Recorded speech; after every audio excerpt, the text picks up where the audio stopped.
is there anything that you would have changed possibly, as you reflect on your career up until now? Is there any particular exposure or pathway or time investment that you would have liked to have committed, which might have created a more of a rounded opportunity for you now, well, especially as you're looking for a new opportunity right now?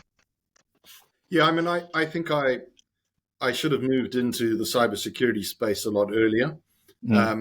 I perceived that there were barriers to entry around that. And we've talked about imposter syndrome. I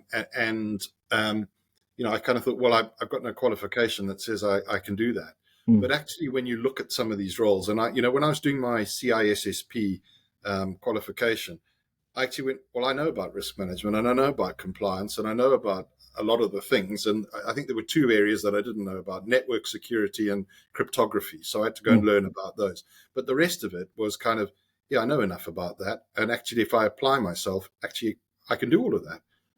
So, I think that's something.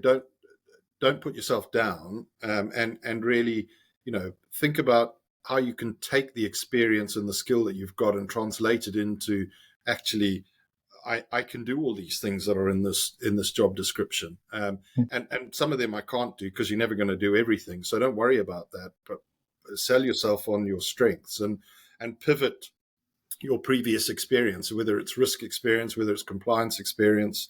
A number of the CISO roles now are heavily compliance driven, because that's where the financial services come. And, how often I get asked, well, have you run a big compliance program? Well, maybe not as a CISO, but certainly in my previous life, I've run many for large corporations. So, I think finding that relevant skill and finding that good story about it and, using that. And so I would have done it earlier, but I didn't think I could.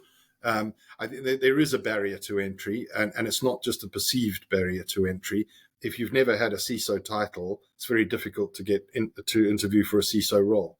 So you've got to find some other way in there. And I think, that's where being a strong number two, finding a good mentor, coming up the ladder and being groomed to be a successor is probably the right way to move on. And then once you've done it once, it's going to be so much easier to do it again. So, yeah. That makes sense. It's like the power of the network, as you mentioned earlier, right? And leveraging that. But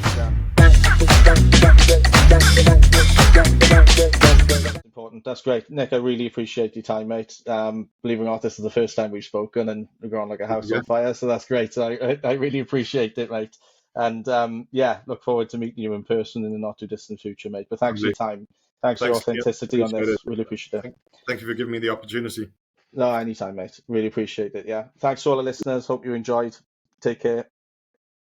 Cheers, everyone.